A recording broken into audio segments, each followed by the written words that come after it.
Some point in the summer, I injured my right shoulder. I'm not exactly sure. Well, you appreciate the concern, Cole. That was a loud gasp. I injured my shoulder this summer, and I don't know exactly how or when. It started kind of hurting, got a little worse. And it was probably when I was working out. And so in the summer at camp and different things, I took a couple weeks off of working out. And I thought, if I just get away from kind of, using it, then maybe it will get better. Well, by the time I got past those couple of weeks off, I found that my shoulder was actually more sore and it was hurting a lot more than it had even before that. And so I did what most guys do in a situation like that. I just ignored it. I was like, I'm good, I'll be fine. And got to the point where I'd get up and I'd groan even more than I normally do, because of just getting out of bed, and my shoulder was just bothering me. So I talked with some different people, and someone recommended someone local here in town who is a chiropractor but also does physical therapy. And they said, you need to go see this guy, this doctor. He'll help you out. He'll at least be able to diagnose some things. And this is a great guy. I really like him. It's one of those people, there are certain people that you get to know and you're like, man, that guy, I really like him. He's really a cool guy. He's friendly. He's personable. But I got to be honest, I don't enjoy my time there with him.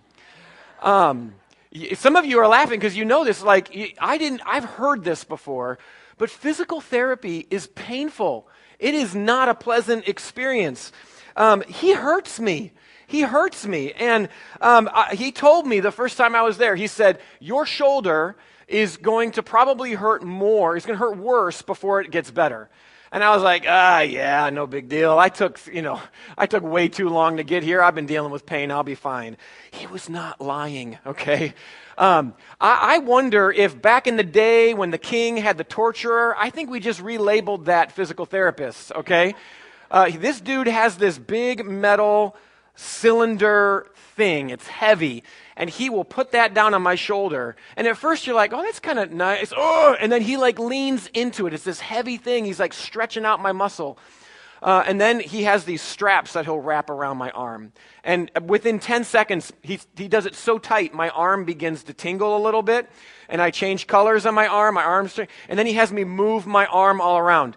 And, I know you don't want to know this, I'm going to tell you anyway, because I got to endure the pain. It's not the pain of moving it, it's the tightness of the strap around my armpit hair, tearing, as it's terrible. It's terrible. It's terrible.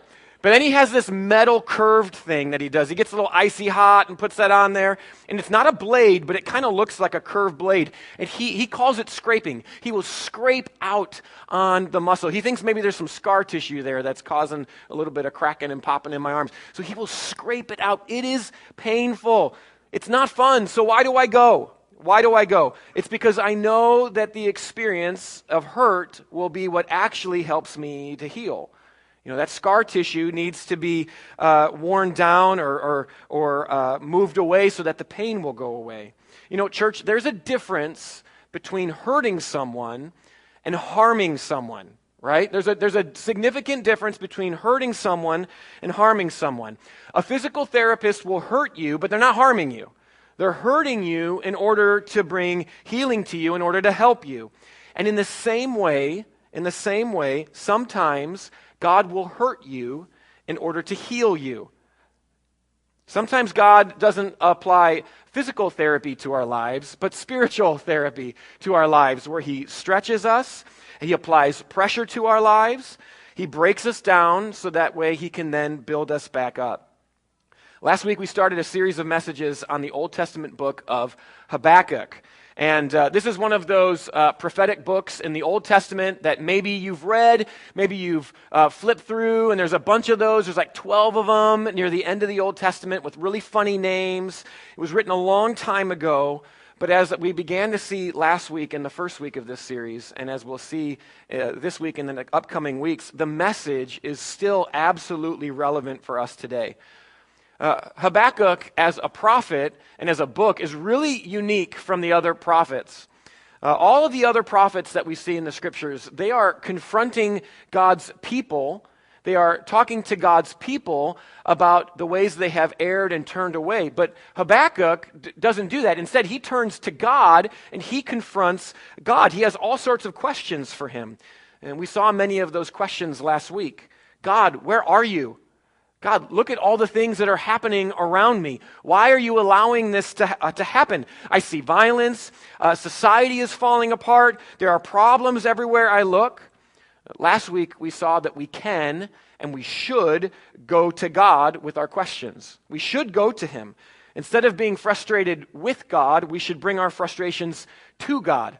We have a tendency, I think, sometimes just to kind of talk about God when things are bad. But the prophet Habakkuk reminds us that we are to talk to God when we face difficulties and questions and trials. Now, the prophet's questions create all sorts of tension, I think, that we can understand and identify with today in our world. Because when we look at our world around us, I think we have similar questions. God, where are you? God, there's so much injustice that I see all around me. There's so much pain, and there's so much frustration and hurting. We have death and famine, acts of nature. We see humans behaving really badly towards one another. We could just go on with all the different grievances and questions and problems that we face. At the end of Habakkuk's first complaint, we are left wondering, is God going to respond? I mean, is he really appropriately addressing God? Is he talking to God in a way that he should? Because he's pretty bold. He's pretty direct with God. How is he going to respond? And God does respond, and we looked at this first verse briefly last week. Verse 5, it says this. Look at the nations, God says, and watch, and be utterly amazed. For I'm going to do something in your days that you would not believe, even if you were told. So God responds to all of these questions and all of these complaints and all of these problems that Habakkuk has. And he says, look, first, don't worry. I see all this. I'm working. I've got a plan. And secondly, the plan that I have is going to shock you. Literally, you could translate the Hebrew here, astound yourselves and be astounded. God is saying to the prophet here, you might want to sit down here because what I'm going to say is going to be tough for you to take. He continues on and he tells them this difficult message in verse 6. He says, I am raising up the Babylonians, that ruthless and impetuous people who sweep across the whole earth to seize dwellings not their own. You know, I think Habakkuk's jaw dropped when he heard this. This was certainly not something that he was expecting. The Babylonians are known by two words here, ruthless and impetuous. You ever hear that expression, his reputation preceded him? That's how it is with the Babylonian people. They were known for their cruelty, okay, and the speed with which they conquered nations. They had a swift rise to power, and they did it at the expense of anyone that got in their way, and people who weren't even in their way that they just wanted to roll over also. They were a menacing people. We get a great description of them in the next several verses. Verse 7. God says they are a feared and dreaded people. They are a law to themselves and promote their own honor. God's talking about their arrogance and their military power. He says they're a law to themselves. They don't submit to anybody else's laws. They do what they want, how they want, the way they want, when they want, and they do it, God says, all for their own power and all for their own glory. This is what often goes hand in hand, pride and power. And for the Babylonians, that was certainly the case. God continues. He describes their army and their cavalry. He says in verse 8, their horses are swifter than leopards, fiercer than wolves at dusk. Wolves are nocturnal, and they hunt at night so they can eat. Anybody ever been hangry in the room? We got some hangry wolves that are just violent and they're tenacious. That's what the Babylonians are described as people who they're out for the hunt and they are hungry. The cavalry gallops headlong. Their horsemen come from afar. They fly like an eagle, swooping to devour. I mean, who can stand against an army of this magnitude? This is the people that God is bringing against his people. This is the hurt that is coming. This is the hurt that God is bringing on his people. Verse 9, it says, they all come intent on violence. Their hordes advance like a desert wind and gather prisoners like sand. Do you remember what Habakkuk said in verses 2 and 3 of the beginning of this chapter? Habakkuk says, God, violence. I see violence. God, where are you at? Your people here in the southern kingdom of Judah, there's violence. I see this all around. Habakkuk mentions it twice. And God responds here, and the Lord's answer to the violence that the prophet is seeing in his own country and his own people is more violence at the hand of this wicked people. No wonder God told the prophet that he would not believe what he was told. The hordes of this army are described like a desert wind. And just like the desert wind comes in and picks up grains of sand and moves it off, in the same way, these people are going to come in and they're going to pick up God's people and they're going to carry them off into captivity. Verse 10, they mock kings and scoff at rulers. They laugh at all fortified cities. By building earthen ramps, they captured them. You know, there are some people in life that we come across that are intimidating, right? And you're like, oh, that person, just kind of intimidating. But the people that you really need to be afraid of are the people that aren't afraid of anyone or anything, right? You remember that scene in Christmas Story where Ralphie finally has enough of the bully Scut? Remember the bully Scut in that movie? And Ralphie loses all fear. And, Scut is like twice the height of Ralphie. And Ralphie just goes nuts. He goes off. He just starts wailing on the bully. And the bully ends up crying. And it's this big turn. Because at some point, Ralphie said, I'm not afraid anymore. And he just goes out and attacks. That's how the Babylonians are. They are not afraid of anyone or anything. They're described as mocking kings. Kings have armies. Kings have fortified cities. But for the Babylonians, they just laugh. Oh, you have an army. We don't care about that. We're just going to overwhelm you with our horses and our warriors. Oh, you have a fortified city? We're just going to move earth. We're going to dig a tunnel, and as we dig that tunnel, we're going to take the dirt out, and we're going to build a ramp up to your walls. And one way or the other, we're not sure which is going to happen first, but we're going to make our way through. We're going to build a war machine, and we're going to roll it up over the wall, and you're done, so we're just going to laugh at you as we do this. These are devastating armies that took over great regions. The Assyrian Empire was the empire that stretched through that area, and the Babylonians just rise up, and they're like, well, we're going to laugh at you. We don't care. Through sheer force, they would overcome any defenses of a city. Verse 11, they sweep past like the wind and go on. Guilty people whose strength is their God.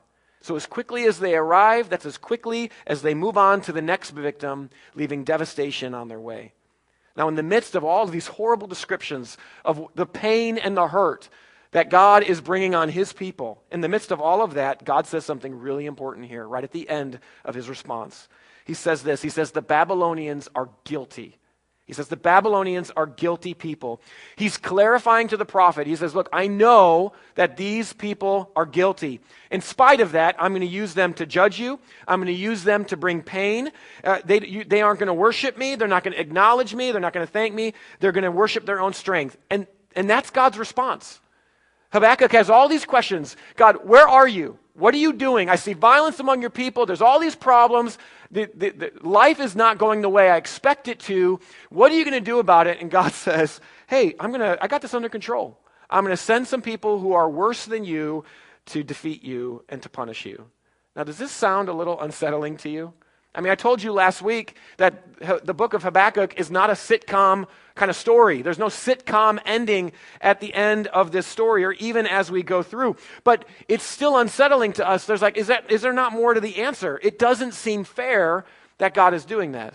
Now, I'm a dad, and one of my favorite lines with my kids is, life isn't, parents help me out, fair. Life isn't fair. We all know that. And when we say that to our kids, we're like, man, I'm really a good parent because I used that line. And that was the line that was used on me.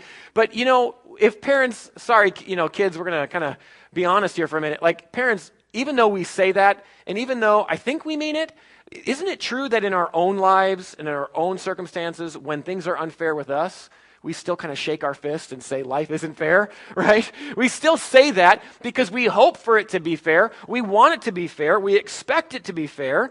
We get frustrated when it's not fair. Why do the wicked prosper? It's not fair.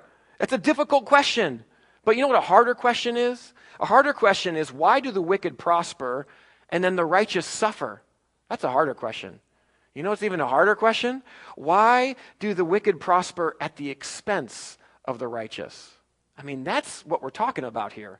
God's saying to his people, the Babylonians are going to expand to become more powerful. They're going to come in and they're going to take you in as slave labor. They're going to plunder all your stuff. They're going to amass more power so they can conquer more nations. And the wicked are actually prospering while you are going to be punished and you are going to be defeated.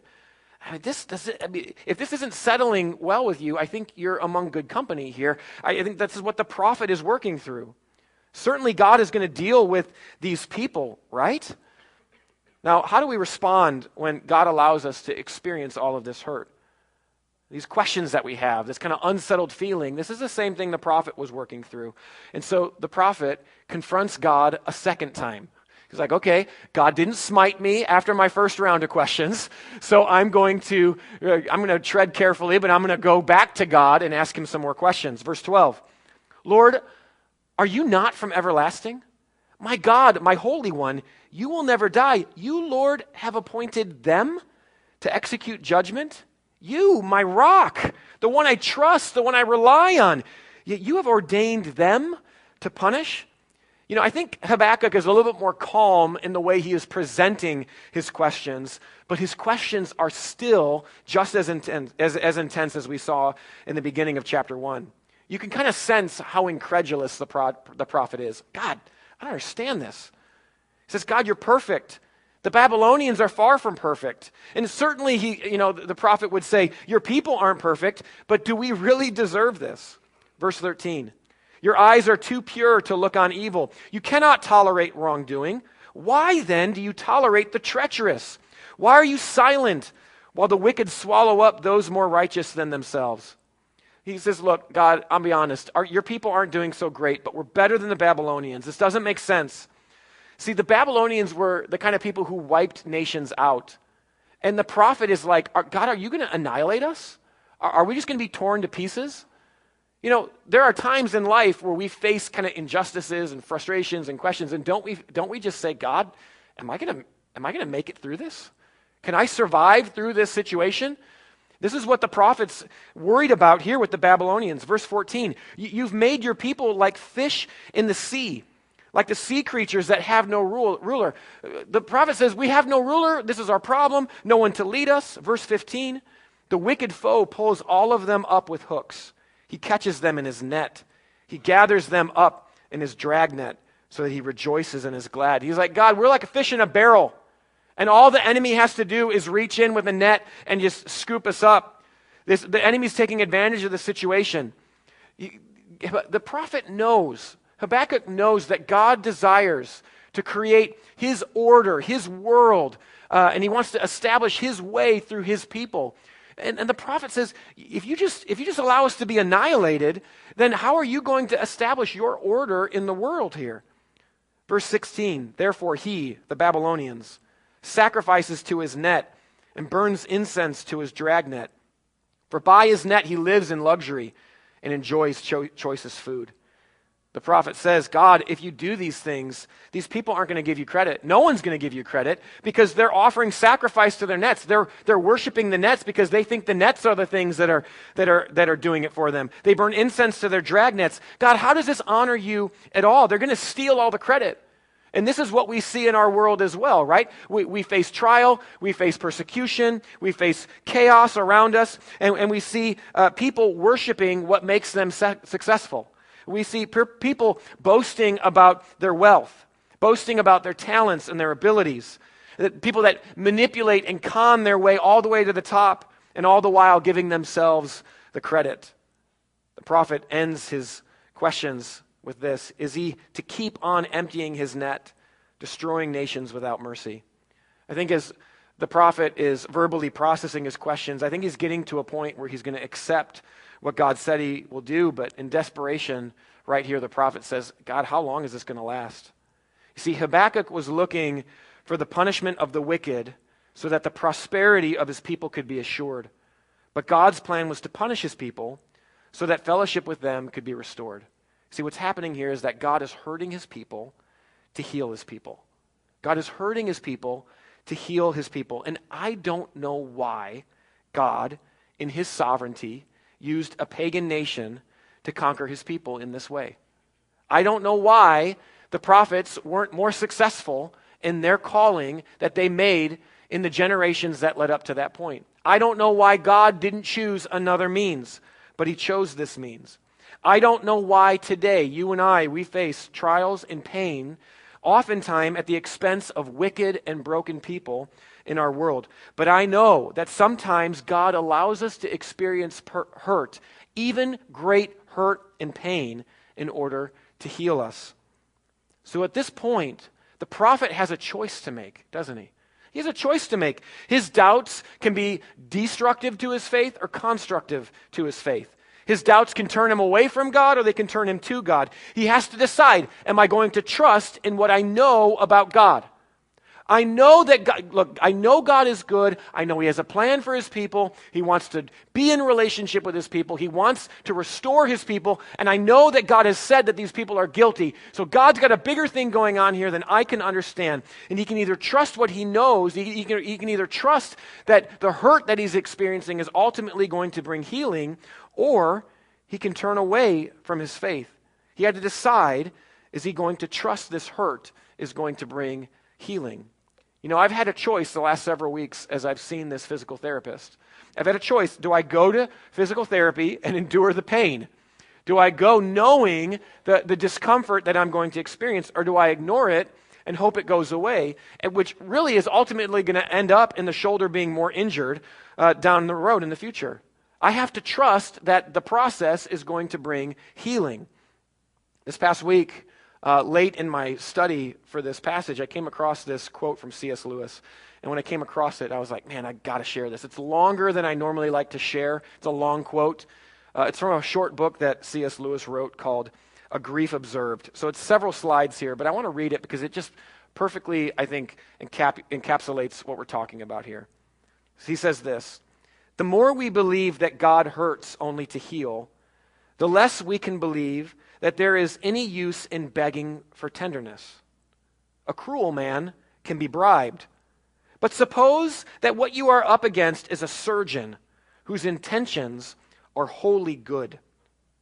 The kinder and more conscientious he is, the more inexorably he will go on cutting. If he yielded to your entreaties, if he stopped before the operation was complete, all the pain up to that point would have been useless. But is it credible that such extremities of torture should be necessary for us? Well, take your choice. The tortures occur. If they are unnecessary, then there is no God or a bad one. If there is a good God, then these tortures are necessary. For no even moderately good being could possibly inflict or permit them if they weren't. Either way, we're for it. I love that last line, that last sentence. Either way, we're for it. C.S. Lewis recognized that hurt can heal, and he's for that because he knows that he needs healing. He knows that it's worth it to go through the pain so that he can experience the healing on the other side. He's going to embrace it, and he's going to accept it. And this is what I've done with my physical therapy. I've said, look, I am for it. I'm going to experience it. I'm going to embrace it. I'm for it. I'm going to lean into it. And thankfully, what we see here in the book of Habakkuk, the prophet recognized this as well, and he made his decision to turn to the Lord. Chapter 2, verse 1 says this. It's the final part of his second complaint. He says, I will stand at my watch and station myself on the ramparts. I will look to see what he will say to me and what answer I am to give to this complaint. The prophet says, I am for it. After all his striving and all his pleading and all his questioning, Habakkuk now positions himself to receive an answer. He understands that he can present honest questions with sincere faith, but he also understands his position. He's not lecturing God. He's not telling God that he's doing the wrong thing, but he's petitioning, and now he's saying, look, I'm going to submit, I'm going to trust in faith that this hurt will bring the healing that we need. He uses this language of a military sentry to describe what he's going to do. He commits to watchful vigilance. Now, usually the prophets, what they would do is they would watch the people for them to see if they would make an error of their ways. And he would call out to them and call them back into relationship with God. But as Habakkuk has kind of done in the rest of his book here, he's kind of turned things around here. He doesn't look at the people, but he looks to God and he watches and he waits to see how God will respond. Look, church, when your circumstances are beyond our control, don't look to your own strength to get you through it. Instead, turn your eyes to the Lord, who is working things out according to his wisdom and his plan. I know that there are many people here who have experienced and are experiencing really difficult things in your life right now. And the questions that the prophet had at the beginning of chapter 1 and in the latter part of chapter 1, these are the questions that you have as well. God, where are you? What are you doing? How can you allow this to happen? Don't you see me? Don't you see my circumstances? Don't you know? Don't you understand? Why aren't you responding? I've been praying. I've been waiting. I've been trying to do all the things right. When people ask why bad things happen to good people, we need to realize that the worst thing happened only once, and Jesus volunteered for it. This is what happened in the garden with Jesus. What does he say? Not my will be done, but your will be done. Jesus said, I'm for it. I'm for it. I am willing to endure pain for the healing of humanity. That's what Jesus said. I am willing to endure the pain because I know where it's going to lead. He did that for you. He came to live the life that you couldn't live. And he died the death that you deserved. He experienced the pain that you deserved so that you could experience the healing, the forgiveness that you couldn't earn.